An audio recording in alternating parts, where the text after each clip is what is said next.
chalk up another iconic American brand for investor Warren Buffett. Kraft, his Berkshire Hathaway and private equity firm 3G Capital are buying Kraft Foods and merging it with their company, H.J. Heinz. That'll create the world's fifth largest food and beverage company. Where you get your food from is constantly changing. Major companies are merging, and that means a possible change in quality, very likely fewer jobs, and lots of things moving and shaking on Wall Street. All right, break out the condiments. Let's get ready. Let's welcome back to MidPoint, master economist, I should say. See what happens? I didn't have my condiments. National columnist, professor of business at the University of Maryland, Peter Morici joins us today. Peter, how are you? Nice to be with you. You also. Why is this a big deal? Because, you know, Joe Beer Can and Jane Beer Can would say, well, I'm still going to be able to get my mustard and ketchup, right? Well, it's a big deal for the U.S. economy. It's kind of indicative of where we're going in the food sector. The old line manufacturers, people like Kellogg, Campbell Soup, Heinz, and now Kraft, really have bloated cost structures, or at least Heinz did until 3G got a hold of them, from fatter days when people routinely bought their products and they ate processed foods. But more and more consumers are turning away from the kind of stuff that Kraft sells.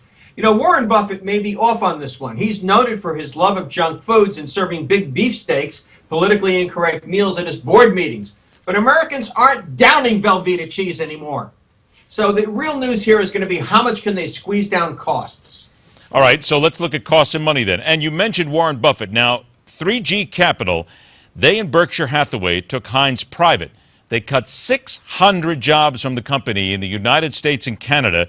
We have, let's see, Heinz has got 6,800 North American employees. Kraft brings in about 22,000. Come on, let's face it, there's going to be a lot of jobs that are going to get cut out of this, correct? And maybe more at Heinz than at Kraft, at least in proportional terms, because Heinz is in Pittsburgh and Kraft is in Chicago. Where would you locate an agribusiness, a major international agricultural food processing company? The answer is Chicago. So I think Pittsburgh's going to be the big loser in this. But, that's really what it's all about. They're very much like General Motors before the crisis. Too many layers, too many people pointing, and frankly, products that are tired, worn out, brands that no longer sell. I mean, who do you know feeds their kids Velveeta cheese?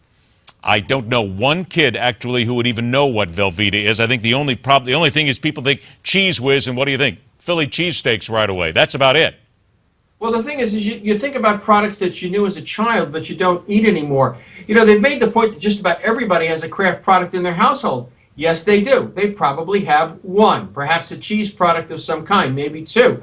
But by and large, Americans are turning to more wholesome foods. And these companies, much like other mainline manufacturers, have not been able to mutate into those new lines of business as they emerge. As a consequence, I'm at a loss to see how Kraft is any different than AT&T. Now, when we look, why is that?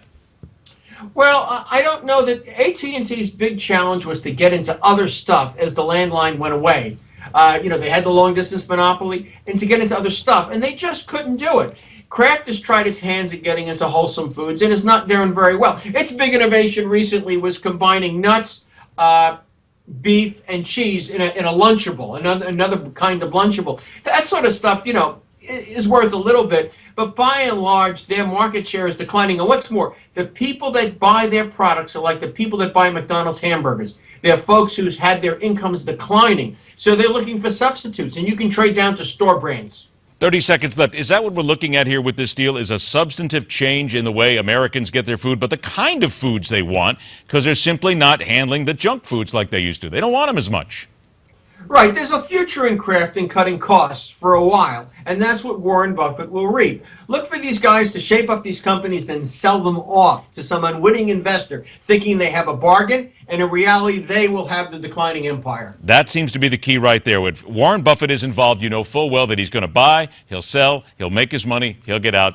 That's how Warren Buffett does it all the time. By the way, do you have any Kraft? Do you have any ketchup or mustard in the house of these brands? Well, Heinz is the ketchup, but we sure have that. And I think we have some Kraft cheese. And, we have some singles in the house, but not a lot of stuff. I mean, I don't eat their macaroni and cheese and Velveeta and Cheese Whiz and things like that. We go to Whole Foods and get real food. There you go. All you got to have is a little bit of the ketchup. Peter Morici, thanks so much for joining us. Always a pleasure. Talk to you soon. And coming up next, telling it like it is.